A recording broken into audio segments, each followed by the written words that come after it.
नमस्कार बच्चों। आज हम आपको हिंदी व्याकरण यानी सहायक पुस्तक उसको पढ़ा रहे हैं और उसमें पहला चैप्टर है अपठित गद्यांश। तो अपठित गद्यांश क्या कहलाता है? जो आपने पढ़ा ना हो, अपठित, बिना पढ़ा हुआ कोई भी एक गद्य का भाग आपको दे दिया जाता है, कहानी का या किसी का, और उसी में प्रश्न बनाकर पूछे जाते हैं।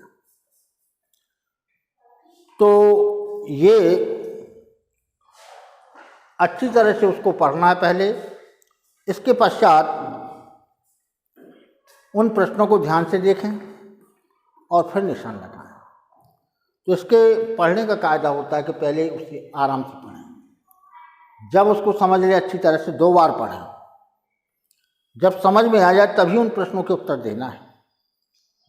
प्रश्नों का उत्तर भी आप 2 प्रकार से उसमें पूछे जा सकते हैं, ऑब्जेक्टिव टाइप में और सादा प्रश्न भी दिए जा सकते हैं।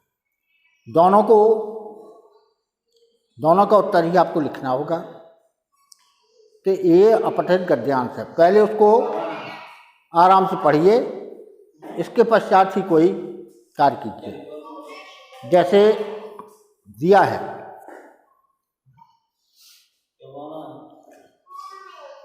हिंदुस्तान भयानक कठिनाइयों से भरा देश है। तो कवि कह रहा है, ये लेखक कहानी में बताया गया है कि हिंदुस्तान कठिनाइयों से भरा हुआ देश है। क्यों? इसमें सैकड़ों जनजाति के निवास करती हैं, हिंदू, मुस्लिम, सिख, ईसाई और भी न जाने कितनी जातियां हैं, जिनके संप्रदाय अलग अलग हैं, धर्म अलग अलग हैं। कोई मंदिर में पूजा करता है, कोई चर्च या गुरुद्वारा जाता है, कोई जाकर अपने नमाज के लिए मस्जिदों में जाता है। तो इनमें कभी कभी धार्मिक झगड़े हो जाते हैं, इनका ये समस्या हो जाती है। दूसरा, अंतर्जातीय विवाह में भी कभी कभी ये समस्याएं आ जाती हैं और समाज के बीच में झगड़ा होने लगता है। और हिंदू मुस्लिम में तो कई बार झगड़ा होता ही रहता है। दूसरा, मजदूरों की समस्याएं हैं। तो ये कठिनाइयों से भरा हुआ है, इसलिए उसे कहा गया है कि हिंदुस्तान भयानक कठिनाइयों से भरा हुआ देश है, क्योंकि यही एक प्रजातांत्रिक देश है जिसमें सभी जातियों का समावेश है और सबका वो उत्तरदायित्व पूर्ण करता है। तो बताया गया कि हिंदुस्तान भयानक कठिनाइयों से भरा हुआ देश है और हिंदुस्तान की कठिनाइयां ही उसके प्रधानमंत्री के पद को कठिन बना देती। अब सैकड़ों कठिनाइयां आना है, उनका निवारण करने वाला कौन है? प्रधानमंत्री। तो लेखक कहता है कि हिंदुस्तान तो वैसे ही कठिनाइयों से भरा हुआ है, इसमें सैकड़ों कठिनाइयां हैं। मजदूरों की समस्या है, मजदूरों को मजदूरी मिले, उनको काम मिलना चाहिए। कृषि संबंधी समस्या है कि कहीं फसल उजड़ गई है, कहीं अतिवृष्टि अनावृष्टि से फसलें सूख गई हैं या पानी में बह गई।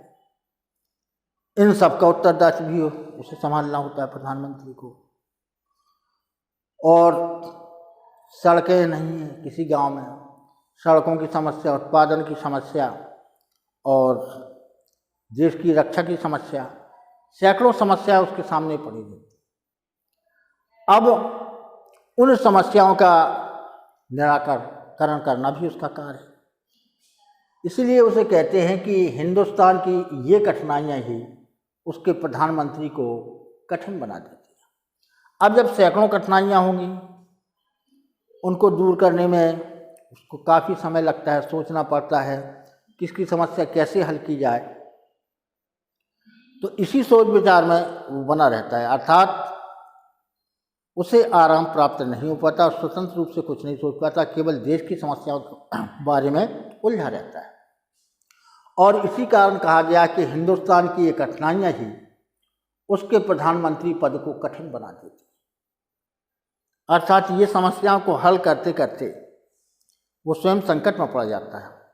यदि किसी फैसले को लेता है तो कहीं मुस्लिम रूठ जाते हैं कि ये मुस्लिम विरोधी है, कभी हिंदुओं के प्रति करता है तो उन्होंने कहा हिंदू विरोधी, अर्थात वो सबसे ज़्यादा बुराइयाँ लेता है। इसलिए कहा गया कि प्रधानमंत्री का पद बहुत ही कठिन है। वैसे तो वो देश के संभालने के लिए उचित कार्य ही करता है, लेकिन कुछ लोगों को या विपक्ष वालों को ये लगता है कि ये काम सही नहीं है। जैसे आज किसानों की समस्या है तो कई जगह उनके लिए जुलूस निकाले जा रहे हैं कि नहीं, ये हमें आपका नियम पसंद नहीं। तो ये है कि वो जो नियम करता है देश के विकास के लिए, लेकिन विपक्ष उसका उल्टा प्रभाव लोगों पर डालता है और करता है। इसलिए कहा जाता है कि प्रधानमंत्री के पद को ये कठिनाइयाँ ही कठिन बना देती हैं। जो आदमी कम से कम 14 घंटों तक डटकर काम नहीं कर सकता, जो आदमी कम से कम 14 घंटों तक डटकर काम नहीं कर सकता, वह देश का नेतृत्व नहीं संभाल सकता, वह देश का नेतृत्व नहीं संभाल सकता। तो अब कहा है, हम ही लोग हैं, मान लो 6 या 8 घंटे, मजदूर वर्ग भी 8 घंटे या 6 घंटे इतना काम करता है, लेबर वर्ग भी उतना काम करता है और उसी में वो थक जाता है। अब आप बताइए, प्रधानमंत्री 14 घंटे जो आपके कार्य से दोगुना और ढाई गुना काम करे, वो कितना थक जाएगा। अर्थात उसे आराम करने की जरा भी फुर्सत नहीं होगी। यदि वो आराम करता है तो देश की समस्या कैसे निपटेगी। इसलिए कहा है कि जो आदमी 14 घंटे लगातार काम नहीं कर सकता, वो प्रधानमंत्री पद को नहीं संभाल सकता, अर्थात हमारे देश का नेतृत्व नहीं कर सकता।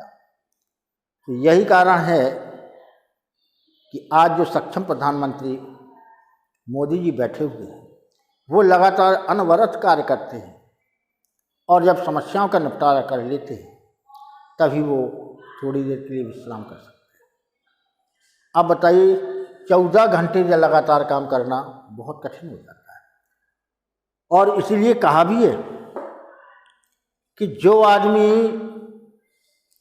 14 घंटे काम नहीं कर सकता, वो देश का नेतृत्व नहीं संभाल सकता, अर्थात इतने घंटे काम करके ही वो एक सफल प्रधानमंत्री कहलाएगा और अच्छी तरह नेतृत्व कर पाएगा। वैसे तो बनने को प्रधानमंत्री बहुत से बन जाते हैं, लेकिन वो उतना अच्छा कार्य नहीं कर पाते, ना देश के विकास में ज़्यादा फायदा पहुँचा पाते हैं। कहने को तो पाकिस्तान का प्रधानमंत्री, अब ये समझ लीजिए कि उनका नाम आज कितना है, कितना कर्ज ले लिया है, देश को गड्ढे में डाल दिया। अब देश को वो खुद ही बीच रहे। कार्य क्या है? केवल समस्याओं को न करना, अपना मौज मस्ती करना, जिसके कारण आज देश गर्त में जा रहा है। और जो देश का नेतृत्व अच्छी तरह से संभाल सकता है, वो देश को ऊंचा उठाता है। जैसे जापान, ये लोग कितने हैं जो पिछड़े हुए थे विश्व से, लेकिन आज कितने सक्षम है, केवल नेतृत्व के कारण है। तो इसीलिए कहा है कि जो आदमी 14 घंटे काम कर सकता है, वही देश का नेतृत्व संभाल सकता है। प्राइम मिनिस्ट्री का ताज कांटों का ताज है, यानी प्रधानमंत्री, प्राइम मिनिस्टर, प्रधानमंत्री का कुर्सी वो कांटों का ताज है। जैसे कांटों पर, आपके सिर पर कांटों का मुकुट लगा दे तो आपको गड़ेंगे, इसी प्रकार प्रधानमंत्री का पद भी कांटों का ताज है। इसमें जब प्रधानमंत्री कोई कानून निकालता है, उन्होंने कहा मुस्लिम के लिए निकाला तो मुस्लिम विरोधी हो गया, हिंदुओं के लिए ये निकाला तो उन्होंने कहा हिंदू विरोधी हो गया। अर्थात उसे सभी की ओर से तिरस्कृत किया जाता है, जबकि वो कार्य करता है देश के लिए। उसे जात संप्रदाय से कोई मतलब नहीं, वो कार्य करता है देश के विकास के लिए। मजदूरों की समस्या हो, किसानों की समस्या हो, उनका वो भली प्रकार निर्वहन करता है। जैसे अभी है, किसानों के लिए उसने अनेक प्रकार के अभी एक नियम बनाया था जिसका विपक्ष पंजाब में अधिकतर विपक्ष विरोध हो रहा है। वो विरोध किस कारण? विपक्षी पार्टियां नहीं चाहती कि ये कानून लागू होने से किसानों को फायदा हो। वो केवल अपना हित साधने के लिए ऐसा करती हैं। जरा सी देश में कोई कमी हो जाए तो उसका आरोप प्रधानमंत्री पर लगाती है कि प्रधानमंत्री ने ऐसा क्यों नहीं किया। यदि उन्हीं को गद्दी बैठा लिया जाता तो खुद नहीं संभाल पाते, लेकिन कमी निकालने में ज़्यादा निपुण होते हैं। इसलिए कहा गया है कि प्रधानमंत्री का पद, प्रधानमंत्री की कुर्सी कांटों का ताज है। जैसे कोई कांटों को ताज अपने सिर पर पहन ले अर्थात तो उसे कष्ट ही होंगे, इस प्रकार जो प्रधानमंत्री की कुर्सी पर बैठता है उसे आराम नहीं बल्कि कष्ट ही होता है। प्राइम मिनिस्टर की गद्दी जीने की नहीं मरने की गद्दी है, अर्थात इसमें आप सुख से आराम से नहीं रह सकते। और जिसने भी सुख के लिए इस गद्दी को चुना उसका देश हमेशा गर्त में चला जाता है। आपके सामने प्रत्यक्ष उदाहरण पाकिस्तान। केवल आराम करना, दूसरों के सुझाव मानना ही जरूरी नहीं, अपने मन से भी देश के विकास के लिए सोचना ये प्रधानमंत्री का कार्य है। तो वो कहा है ये गद्दी जीने की नहीं मरने की गद्दी है। इसमें ऐसे नियम भी निकाले जाते हैं कि लोग उसे जान से मारने के लिए भी तैयार हो जाते हैं। जैसे धारा 370 हटाने पर ये पाकिस्तान बहुत ही नाराज़ हुआ, आतंकवादी यहाँ तक कि जान लेने की तैयार हो जाते हैं। लेकिन वो इन बातों से नहीं डरता बल्कि अपना कार्य सफलतापूर्वक और निर्दयतापूर्वक करता है। अर्थात अपने देश के विकास के लिए कुछ भी करना पड़े वो कार्य करना प्रधानमंत्री का कार्य। इसीलिए कहा गया है कि प्राइम मिनिस्टर की गद्दी जीने की नहीं मरने की गद्दी है। इसमें सैकड़ों बुराइयां होती हैं और कोई भी इनसे नहीं बच सकता। ये बातें शास्त्री जी को भी मालूम थी। उन्हें मालूम था कि प्रधानमंत्री का पद बहुत ही कठिन होता है और इसको चलाना कोई मामूली काम नहीं। तो शास्त्री जी को ये बातें मालूम थी और बीमारी के बाद उन्होंने डॉक्टरों के परामर्श के अनुसार काम की भीड़ से थोड़ा बचना भी चाहा।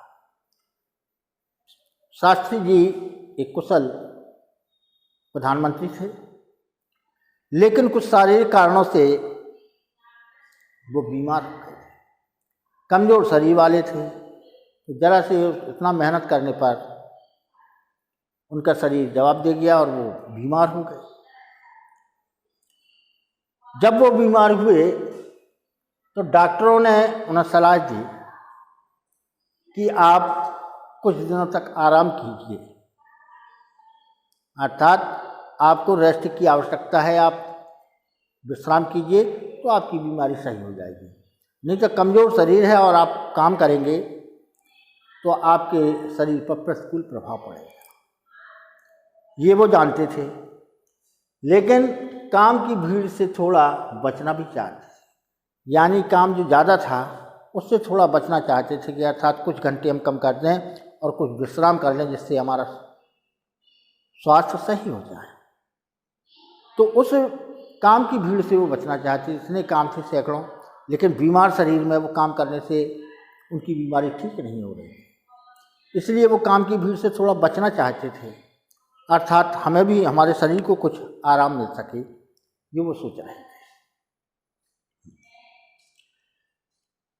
लेकिन यह संभव नहीं हुआ। उन्होंने बहुत चाहा कि हम इस काम को थोड़ा कर लें, लेकिन संभव नहीं हो सका, क्योंकि ऐसी ऐसी समस्याएं आ रही थी जिन्हें हल करना उनका कार्य था।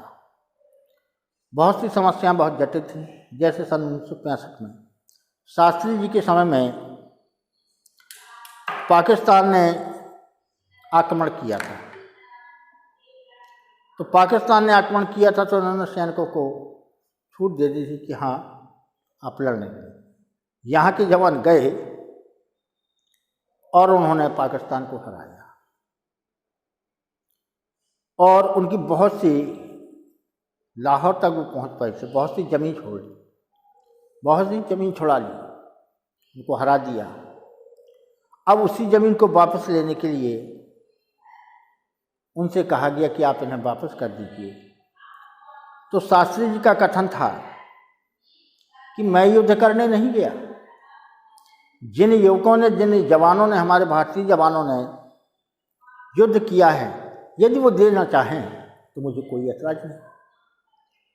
अब जवान सैनिक जिनके कई भाई मारे जा चुके थे, वो उस जमीन को कैसे दे सकते थे? उन्होंने एक नारा भी दिया है, जय जवान जय किसान, अर्थात खेत में किसान और सीमा पर जवान। क्यों? किसान क्षेत्र में उत्पादन करके हमारे देश के नागरिकों का पेट भरता है, अर्थात जब किसान स्वस्थ होगा तो हमारे देश में धन और अनाज की कमी नहीं पड़ेगी, हमें कहीं से बाहर से अनाज नहीं मंगाना पड़ेगा। जवान श्रेष्ठ है तो सीमा से कोई अंदर प्रवेश नहीं कर सकता, उन्हीं के बल पर है। तो ऐसे से शास्त्री जी वो चाहते थे कि हम कुछ इस काम से आराम कर लें, लेकिन उनके समय में ऐसे कार्य आए कि वो विश्राम उन्हें नहीं मिल सका। अर्थात डॉक्टरों ने जो उन्हें आराम करने के लिए कहा था वो संभव नहीं हो सका। अपने पोर्टफोलियो उन्होंने कम कर दिए थे, अर्थात मिलने वाले थे फलाना, उसको कम कर दिया था कि हमें जितना समय मिलेगा हम देश के विकास के लिए लगा देंगे। जो कार्य होगा वो कम कर दिया है कि हम कुछ आराम भी कर लेंगे।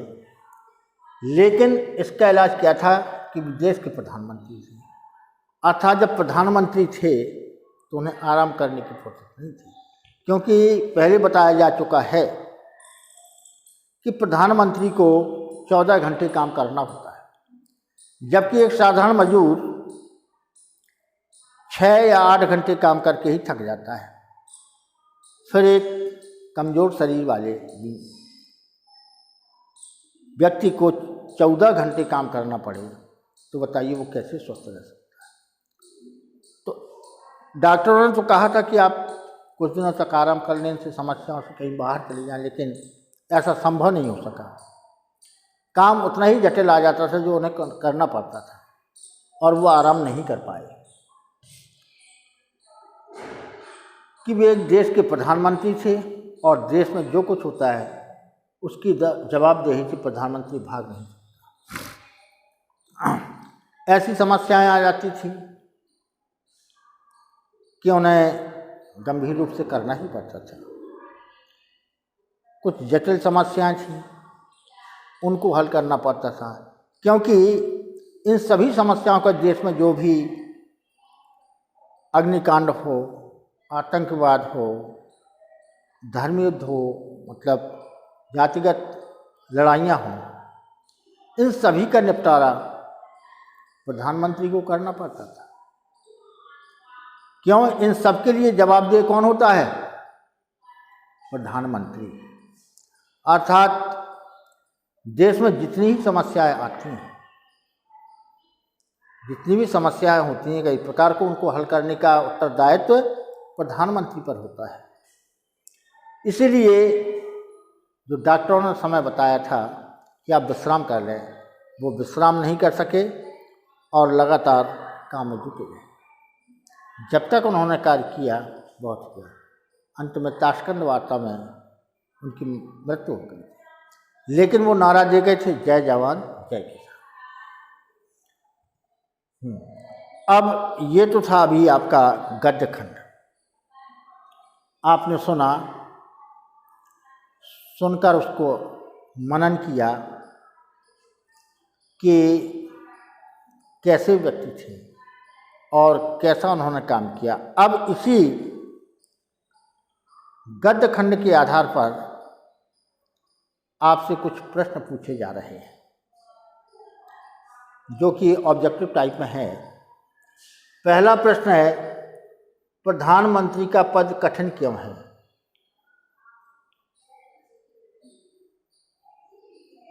अब आपको बताना है कि प्रधानमंत्री का पद कठिन क्यों है। ऑप्शन दिए आपका, नंबर 1, क्योंकि प्रधानमंत्री को बहुत काम होता है। नंबर 2, क्योंकि प्रधानमंत्री का पद बहुत ऊंचा है, अर्थात प्रधानमंत्री सबसे उच्च पद पर है इसलिए। क्योंकि हिंदुस्तान भयानक कठिनाइयों से भरा देश है। तीसरा है क्योंकि हिंदुस्तान भयानक कठिनाइयों से भरा हुआ देश है। और चौथा है क्योंकि प्रधानमंत्री को जनता ने चुना है। तो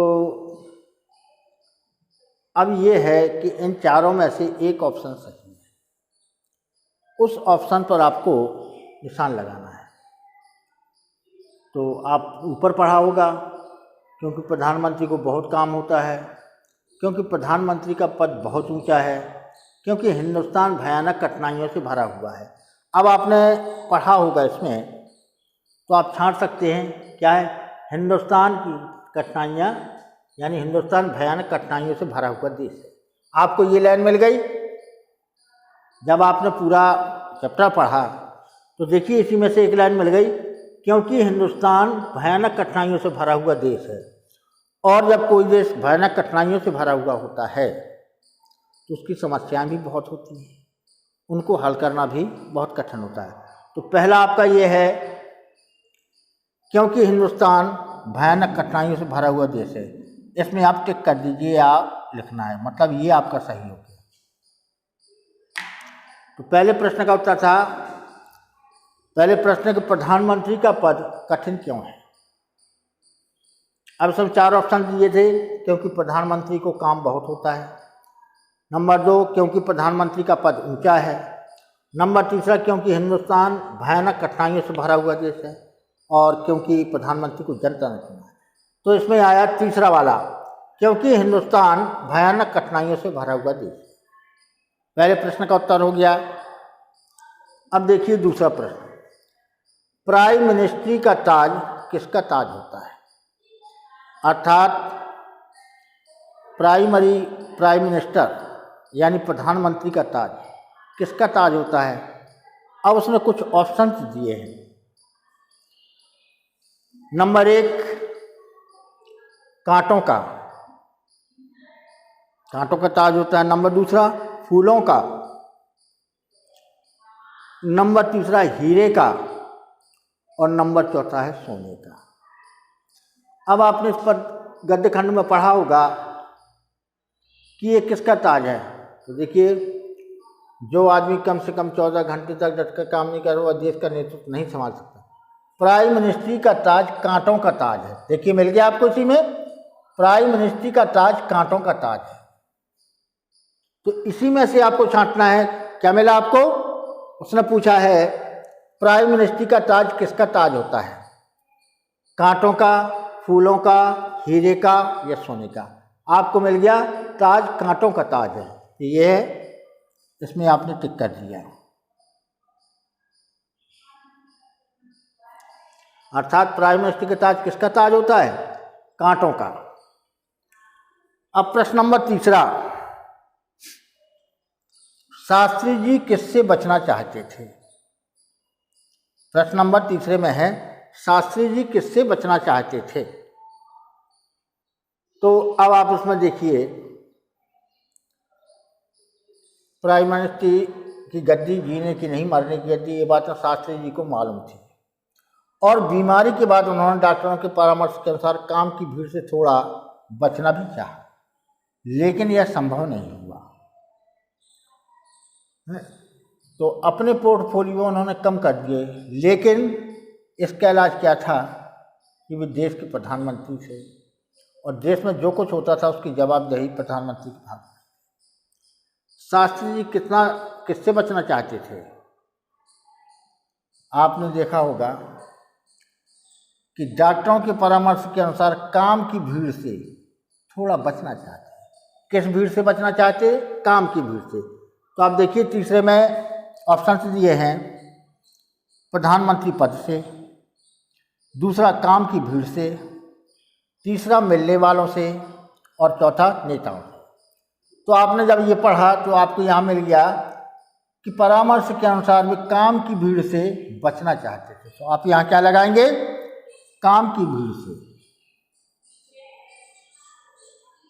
मिल गया ये तीसरा। देखिए आपको तीसरा प्रश्न भी मिल गया। तो ये पहले इसको अच्छी तरह से पढ़ना है, उसके पश्चात इन प्रश्नों का उत्तर देना है। अब चौथा प्रश्न है, बीमारी शब्द में कौन सा प्रत्यय लगा है? ये आपको अपने आप से देखना है, क्योंकि इसमें प्रत्यय का उपयोग है। अब प्रत्यय आप जानते हैं, उपसर्ग और प्रत्यय के बारे में न जानते हो तो उपसर्ग जो शब्द के पहले लगाए जाते हैं, जो शब्द वाक्य के पहले यानी शब्द के पहले लगाए जाते हैं, कोई वाक्य दिया है तो उसे कहते हैं उपसर्ग। और प्रत्यय कहलाते हैं जो शब्द के अंत में जोड़े जाते हैं, उन्हें प्रत्यय कहते हैं। तो जो शब्द के प्रारंभ में लगाए जाते हैं उन्हें क्या कहते हैं? उपसर्ग। और जो शब्द के पीछे लगाए जाते हैं उन्हें कहते हैं प्रत्यय। अब इसमें देखिए बीमारी, तो बीमारी, अब पीछे शब्द निकल रहा है री। री में कौन सा शब्द है? ई। री नहीं लिखेंगे आप, क्योंकि रा तो है ही। रा में मात्रा किसकी लगी है? बड़ी ई की। तो इसमें ऑप्शन दिए हैं छोटी ई, बड़ी, री और बी। देखिए ये भी आपको घुमाने को दिया कि बी आप करने तो ये क्या हो जाएगा? उपसर्ग। जबकि उसने क्या पूछा? उपसर्ग पूछा नहीं है। ये घुमाने के लिए दे दिया बी, कि बी में यदि आप लगा दें बीमारी, ये नहीं, यदि आगे लगता तो ये क्या कहलाता? उपसर्ग। और उपसर्ग उसने पूछा नहीं, उसने क्या पूछा? प्रत्यय। प्रत्यय लगता है शब्द के अंत में।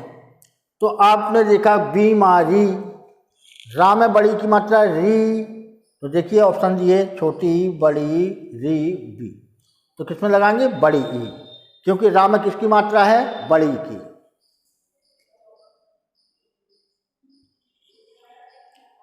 लीजिए इस प्रकार आपने ये निशान लगा दिया। तो इस प्रकार आपको ये अपठित गद्यांश तैयार करना है। कोई भी आ सकता है, जरूरी नहीं कि यही आए। उसमें कोई एक गद्य खंड दिया जाएगा और उसके अंतर्गत प्रश्न पूछे जाएंगे। आपको उस गद्य खंड को अच्छी तरह से पढ़ना है और उसे पढ़कर नीचे प्रश्नों को समझकर उत्तर देना है। तो अपठित गद्यांश का ये नमूना हमने आपके समक्ष प्रस्तुत किया। अब यहीं वाणी को विराम देते हैं, फिर मिलेंगे। धन्यवाद।